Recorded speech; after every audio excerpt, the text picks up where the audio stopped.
আগামী নির্বাচনে তারা 54 বছরের প্রতিশোধ নেবে। ভাই 54 বছরের কিসের প্রতিশোধ নেবেন আপনারা? আমি তো বুঝলাম না এটা। আমি একটু জাতি জানতে চায়, অনেকেই মানতে চান না, স্বীকার করতে চান না। এখন এক শ্রেণীর লোক গজিয়ে গেছে, নিজেদেরকে তারা বুদ্ধিজীবী দাবি করেন, সোশ্যাল মিডিয়ায় বুদ্ধিমত্তার ঝড় তোলেন, কিন্তু দেশটাকে এগিয়ে নিয়ে যাওয়ার জন্য কি করতে হবে সেই কথাটা বলেন না। শুধু বলেন বিএনপি ঠেকাও।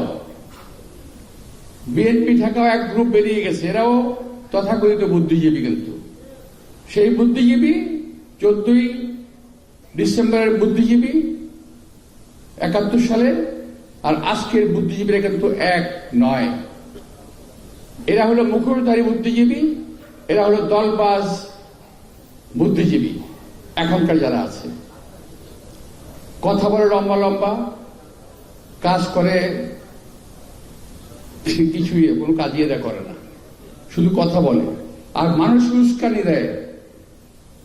উস্কানি দেয় এবং বিভিন্ন অপকর্মে লিপ্ত হওয়ার জন্য ভাষণ বক্তৃতা দিয়ে বেড়ায়।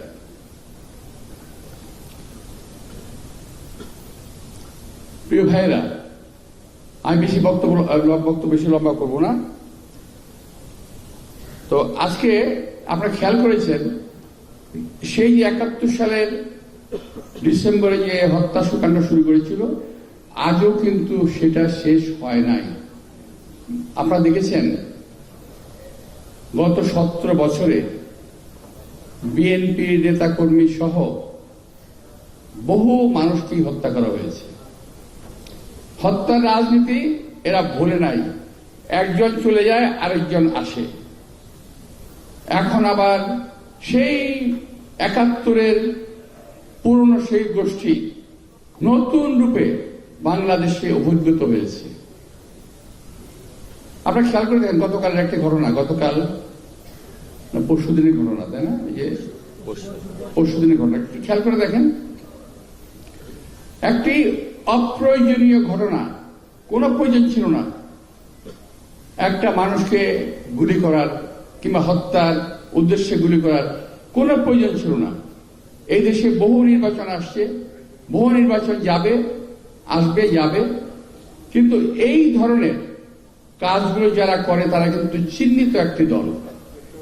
এই ধরনের অপকর্মগুলি যারা করে তারা চিহ্নিত দল।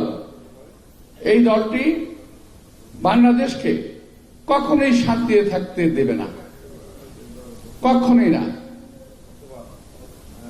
এই দেশে মানুষ, ওনারা তো বলেছে,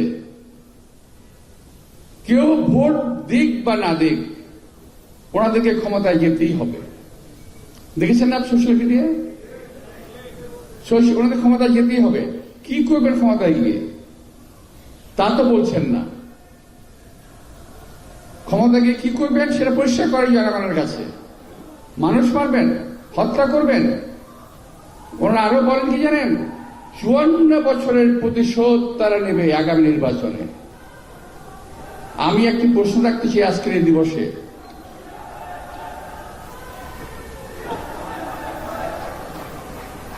এই ভাই স্লোগানটা বন্ধ করো, স্লোগানটা বন্ধ করো।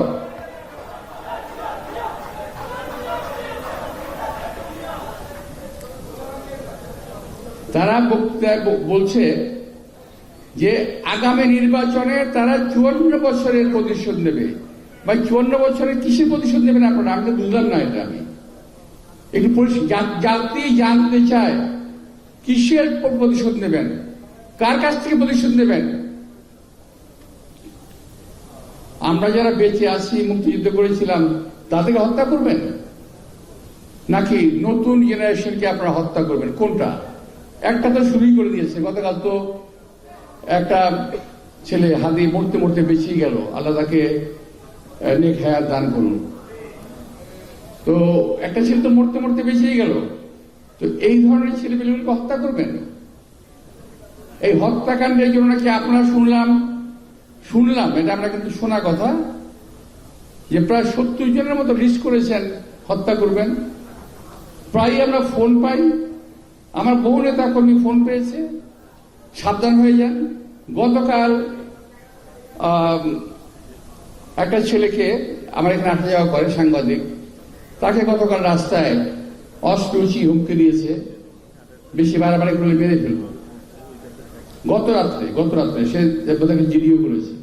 তো যাই হোক, আমরা বিএনপি সকল রকম হত্যাকাণ্ড থেকে দূরে থাকতে চাই, দূরে আছি, দূরে থাকব। কিন্তু যারা হত্যাকাণ্ড চালিয়েছে, হত্যাকাণ্ড চালানোর চেষ্টা করবে, তাকে বিএনপি সকল সময় প্রতিরোধ করবে। আপনারা ভাববেন না এই কথাটা যে আমরা নীরব আছি, নীরব থাকবো, এটা তো বলেছি। তার অর্থ এই না গায়ে যখন আঘাত আসবে আমরা আপনাদেরকে সালাম দিয়ে চলে যাব, এই কথা ভাবার কোনো সুযোগ নাই।